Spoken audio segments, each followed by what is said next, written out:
صباح العسل، صباح السكر، صباح الأمارات العسلات، صباح الأمل بالله والطمأنينة في ظله، صباح الأمنيات الجميلة. أدام الله السكينة في قلوبكم والسعادة في بيوتكم والصحة في أبدانكم والبركة في أرزاقكم. وعايزة أقول لكم إني بحبكم ووحشتوني وحشتوني وحشتوني، وكل سنة وانتم طيبين وفي الخير متجمعين وفي اللمة فرحانين ومتهنيين. ويا رب السنة دي رمضان يكون ختاما لأحزاننا وبداية لأفراحنا. قولوا أمين. وبعد ما سلمت عليكم وهنتكم برمضان وقلت لكم اللي انتوا وحشتوني بمناسبة بقى رمضان، قلت أقول لكم ايه الأسباب اللي بتخلينا كلنا لا نتدبر كلام الله تعالى، واللي هو ايه؟ القرآن. ونقراه زي الجرنان، مش بنحس بيه ولا بنستشعر بمعناه، ولا عيننا دي بتعيط واحنا بنقراه. قال أحد السلف: اطلب قلبك في 3 مواطن. شوف قلبك فيهم فين. عند قراءة، واحد بقى، عند قراءة القرآن، وانتي بتسمعي القرآن وبتقرأيه قلبك دوت بتحسي بيه في ايه؟ بتحسي بايه؟ من مجلس الذكر وانتي قاعدة بتسمعي برضو بتحسي بايه؟ 3 عند الخلوة. يبقى تاني، 1 عند قراءة القرآن وانتي بتسمعي القرآن او بتقريه، 2 عند مجالس الذكر في مجلس الذكر، 3 عند الخلوة. فإن لم تجد قلبك فسل الله يعطيك قلبا. بيبقى القلب ده عبارة بقى عن ايه؟ بيبقى القلب مات او مريض بقى مرض شديد شديد. يعني المريض لما تيجي تديله اي اكل او اي شرب بيبقى مش حاسس بطعم الاكل ده، يقولك الاكل ده طعمه وحش. تديله ميه يقولك الميه دي طعمها مر كده ليه، تقوليله لا دي الميه دي طعمها حلو وما فيهاش حاجه، وتاخدي بق كده وتشربيه وتقولي لهم لا ده حلو وما فيهاش حاجه. الاكل طعمه وحش ليه؟ لا ده طعمه حلو وما فيهوش حاجه. تدوقي لقمه وتلاقي اللقمه طعمها حلوه، انما المريض ده بياكل اللقمه دي حاسس ان طعمها ملهاش طعم، حاسس ان الميه دي طعمها مر، ماهوش طعمها حلو. طب ليه بقى؟ عشان ايه حاسس ان الحاجه طعمها وحش كده؟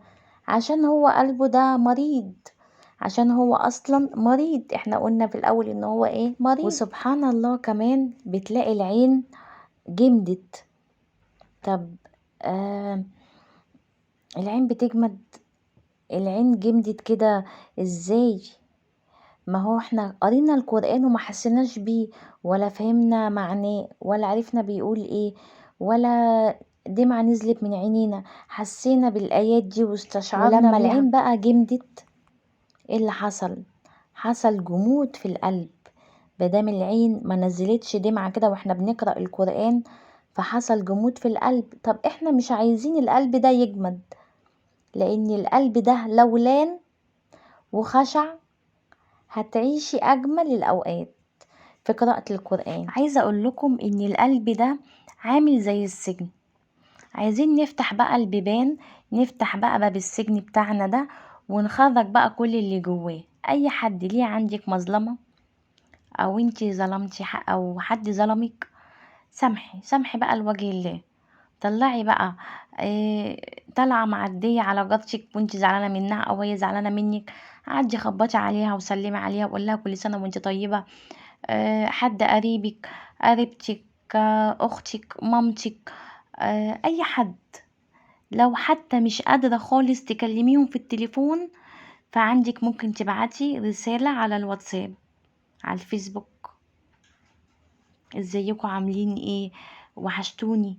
يعني ممكن تعملي اصلا الرسالة دي رسالة جماعية كده تبعتيها على كل اللي عندك على الواتساب، النساء طبعا، وتقولي لهم عاملين ايه، وحشتوني، اخباركم ايه، كل سنة وانتم طيبين وفي الخير متجمعين ومتهنيين. كلمتين كده يعني سهلين. طب ايه بقى؟ النهاردة بقى عايزين نشوف القلب ده أكتر حاجة تصلحه إيه؟ أكتر حاجة تصلحه هي القرآن. وربنا عز وجل قال: لو أنزلنا هذا القرآن على جبل لرأيته خاشعا. لرأيته إيه؟ قولوا كده يا حافظين.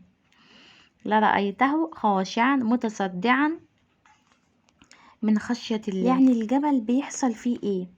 الجبل بيحصل فيه تشقق، بيتشقق. لما سمع القرآن حصل فيه إيه؟ حصل فيه تشقق. ليه؟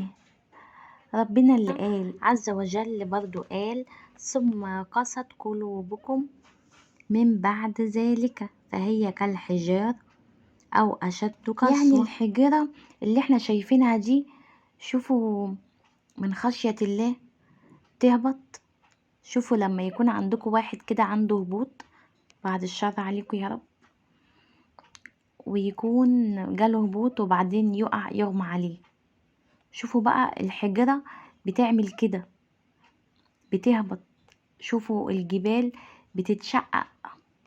شوفوا احنا بنسمع القرآن وبنشوف آيات كتير قوي فيه ولا بيجرى لنا أي حاجة، بالثلاث أسباب اللي أنا قلتهم لكم في الأول. وعايزة أقول لكم، طب ليه احنا بنسمع كلام ربنا القرآن واحنا بنصلي؟ نخلص الركعتين وبعدين نكلم اللي جنبنا ونبص على التليفون، واحنا اصلا واقفين بنصلي قاعدين بنهرش، بنشاور للبت مش عارفة تسكت، وبنشاور لمين يحط ايه في التلاجة ومين يطلع ايه من التلاجة، وأكننا قاعدين في الصلاة مسافرين، ومش عارفة نفتكر ايه ونجيب ايه من ايه، والحاجة اللي ضايعة كلها نفتكرها كلها واحنا بنصلي. كل ده ليه؟ واقفين عاملين نهرش ونهرب ونقلب مش عارفة في ايه ونعدل مش عارفة ايه، افتكرنا الزرار اللي مقطوع وافتكرنا مش عارفة الحتة اللي عاملة ازاي، ونشاور لدي. كل ده عشان ايه؟ عشان قلوبنا مش خاشعة، مفيش تدبر في اللي احنا بنسمعه. احنا عايزين نتدبر القرآن، نفهمه، نفهم معانيه، نفهم بيقول ايه. ابحثوا كده، دوروا كده وشوفوا وانتوا بتقرأوا كده او وانتوا بتصلوا كده، اكيد بيجي على ذهنكم معاني ايات مش فاهمينها ومش عارفينها. ابحثوا ودوروا، هاتوا تفسير سورة الإخلاص، سورة بسيطة جدا صغيرة جدا، اعرفوا تفسيرها ايه. هاتوا سورة كبيرة اقعدوا فسروها، هاتوا وجه كامل اقعدوا فسروه واعرفوا بيقول ايه. فما تسيبوش القرآن وتدبروه. يعني كل حاجة هتلاقيها في القرآن، كل حاجة في القرآن. سبحان الله، سبحان الملك. ما فيش حد قاعد ولا مخلل ولا قاعدين مستنيين لما ستك تموت ولا جدك يموت ولا امك تموت عشان خاطر احنا كمان هنموت. لا، الموت ما فيهوش الكلام ده. بتلاقي واحد جاي من شغله عادي وشاب صغير ما فيهوش اي حاجة، فجأة بتلاقيه مات، لسه داخل بيتهم مات، حد ماشي في الشارع مات، عربية خبطته ومات، واحدة قاعدة في حلقة قرآن بتقرأ القرآن واللي حواليها بيقرأوا، وجه الدور بتاعها يا دوبك قالت آيتين ماتت وهي ماسكة، يعني الأخت دي ماتت وهي ماسكة المصحف في إيديها. حاولوا إن هم يطلعوا المصحف من إيديها، ما عرفوش، اتحفر، ما عرفوش خالص، ماتت. يعني انتوا متخيلين كده؟ متخيلين لما نبقى احنا بنحب القرآن كده وبنحب نتدبره ونموت كده واحنا ماسكينه؟ يا على الجمال.